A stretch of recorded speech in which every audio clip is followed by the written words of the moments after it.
Ito na po ang huling beses na magsasalita kami para matapos na po ang issue na to. Nanahimik kami ng matagal pero hindi ka tumigil sa mga malicious at sarcastic na pagpaparinig mo. Kaya kami nagsasalita ngayon dahil sinasagot lang po namin yung mga false allegations, false accusations at direct attack about us. Katapos po nito, legal team na po namin ang bahalang umasikaso at trumabaho. Hinihintay nyo talaga yung sagot doon sa mga allegations. At kami naman, sinasagot lang naman namin yung mga false accusations or allegations niya about us. Kasi guided kami ng legal team. Wala po nang na-release yung products namin, hindi na po talaga yan tumigil. Kung napanood nyo yung part 1, kinuwento ko doon paano kami nagkakilala, paano siya naging distributor namin. Yung part 2, paano kami niya naging kliyente. Ito na yung part 3. And sana last na talaga to. Kasi, alam nyo, sobrang busy talaga namin ni Raya. Ito na. May utang po ba talaga kami na 20 million? Ayan. So, yung 20 million na sinasabi mo, hindi ko alam kung paano po nabuo yung 20 million na yan. 20 million. As in, saktong-sakto. Walang butal. Alam nyo, kung ako tatanungin nyo, sa akin nangyari, or kung na-scam kami ng 20 million, ang unang namin gagawin is to file a case. Lalo na kung problema mo pa yan last year. But sa part po namin, I'm just being honest with you guys, never kaming nakareceive ng message, text, email, or kahit pagpapadala ng sulat dito sa bahay or dun sa bahay namin na luma. Never po kaming naka-receive. At kung kami man po talaga ang may utang dyan, sana nagpadala na siya ng demand letter. Dahil uulitin ko, wala po kaming na-receive. Ibig sabihin, hindi po kami yung may atraso sa kanya. Pilit mo kaming kinoconnect dyan sa 20M na yan, kahit hindi naman kami yan. Naging kliyente mo kami, pero paalala ko lang ha, advance payment po kami, at fully paid, wala po kaming utang sa inyo, sa'yo. At ang sabi ng manufacturer sa amin, hindi ka na daw nagre-remit ng pera sa kanila. Kaya kami, kliyente kami, anong mararamdaman namin? Kailangan namin ng produkto namin. Kami yung magsasuffer dahil hindi ka nagre-remit ng pera sa kanila. To the point na wala na silang budget pambili ng scent. Kaya ang nangyari, nangutang na po sa amin yung mga manufacturer. Kayo, anong mararamdaman ninyo na yung mga bayad nyo na binibigay dun sa isang tao ay hindi naman pala nire-remit sa manufacturer? Kasi may problema po pala sila at kami na client ang nadadamay. At i-clear ko lang po ito ha sa part po namin. Gusto ko lang pong malaman ninyo na same price pa rin po ang bigay ng manufacturer sa amin ng produkto. Wala pong nagbago sa presyo. Wala po kaming say sa kinikita nila. Ang sa amin lang, ibigay po yung produkto dahil bayad po namin ito. At syempre, kailangan po naming isalba yung brand namin. Na ngayong namuhunan, kami pa yung napagod mag-marketing, naipitan pa kami ng produkto. 20M na pinaparatang po sa amin na kami yung may utang nun. Please lang, hindi po. Huwag nyo naman gamitin yung pangalan namin for clout. Huwag nyo naman gamitin na yung pangalan namin kasi sobra na eh. Kinontent nyo na kami ng kinontent. Okay na yun.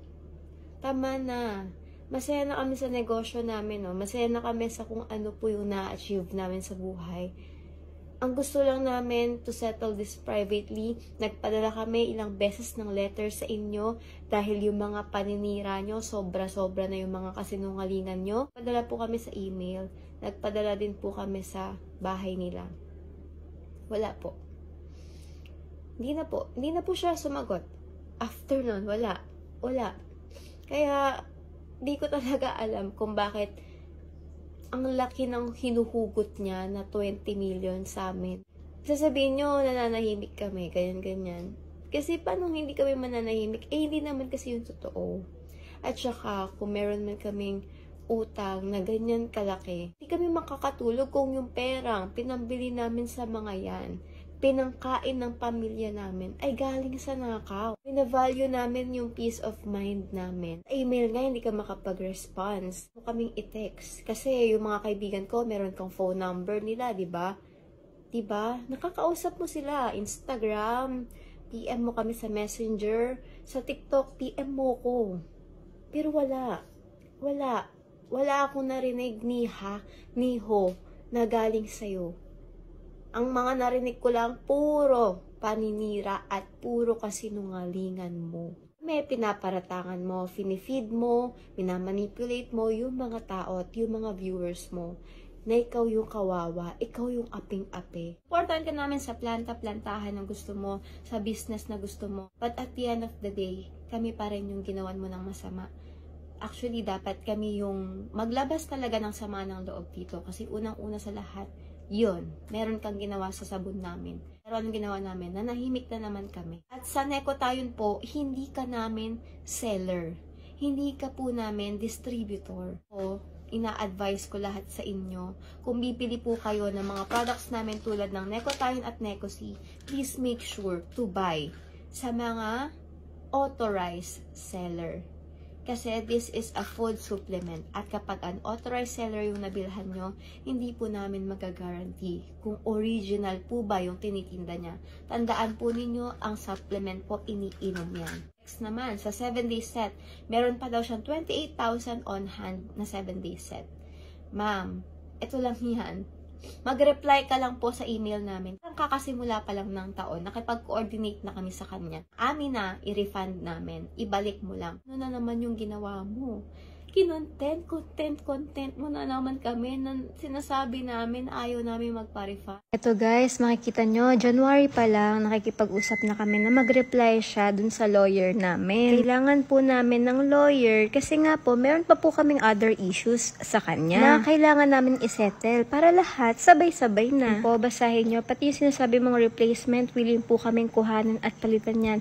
Please, wag ka po magsabi ng kung ano-ano sa GC. Yan ang pakiusap ni Ryan sa kanya. January pa lang, this 2023. Kasi nung mga panahon na yan, sinisiraan na niya kami, ginagawa na niya kami ng kwento, kaya kailangan namin ng lawyer para tumigil siya sa mga sinasabi niya. Sasabihin mo, bakit kailangan pa ng lawyer? Yes, kailangan po ng lawyer sa inyo lang. Kasi may other issues pa tayo bukod sa 7 days. Gusto naming masettle ng sabay-sabay at gusto naming masettle in a professional way. At kahit hanggang ngayon, yes po, hindi pa rin po siya nakikipag-coordinate sa amin. Kailangan lang namin ay communication mo. Yun lang eh. Ayun ka eh, di ba? Ayaw mo nga makipag-coordinate. Bakit hindi mo yan sinasabi sa live mo? Na lagi na lang kami yung nakikipag-coordinate, lagi kami yung nagre-reach out sa'yo. Pero, bandang huli, ala kami nare-receive. Tapos, after nun, iko-content mo na naman kami. Hindi ko na talaga magets ano ba yung gusto mo sa amin. Pag naman pinapansin ka namin, hindi ka naman nagre-reply. Gusto mo, pansinin ka namin sa TikTok, sa content? Yun ba yung gusto mo? Eh, hindi nga kami ganun. Gusto namin professional po kami makipag-usap. Lagi kami through email, lagi kami email. Kasi ganun talaga sa business, hindi po lahat sinasabi sa social media. Nag-email kami sa'yo, ang tagal-tagal na ma'am, wala ka pong sagot. Clear ko ang lahat, na lahat ng products namin sa Herskin 7 Days Necotayon, kami ang nag-isip po nun. Heto po yung proof na IPO registered po ang Herskin under my name as well as yung 7 days. Meaning lahat po ng design, concept, color ay pagmamay-ari po ng company namin. At kahit sa Necotayon po, ongoing na din yung registration ng aming capsule, design, yung bote, and yung Necosi, yung design at concept ng Necosi sa amin din po yan. Kaya hindi po ito pwedeng angkinin basta-basta dahil nakapangalan po sa amin lahat. 6 years na kami, content creator sa social media. 3 years na kami sa pagnenegosyo. Pero ni minsan, hindi po kami namahiya ng distributor, ng seller, ng buyer, ng viewer, ng followers. Alam po ng mga tao yan. Ni minsan, hindi po kami namahiya. As in, kahit sa chat lang, message, video, contents, never. Kayo, tanungin nyo yung sarili nyo, ilang CEO na ba yung inaway mo? Ilan na yung mga binuli mo? Pero kami, wag kami. Wag kami, okay? Kasi hindi namin tito-tolerate yung bullying po dito sa platform namin. Ginagamit namin yung platform namin to inspire people. Yun siya. Hindi para mambuli ng tao. Tandaan nyo, kayo ang nauna. Sumasagot lang kami sa lahat ng mga paratang ninyo. Mga contents niya, paninira niya, meron kami screenshot, screen record, lahat yan kompleto.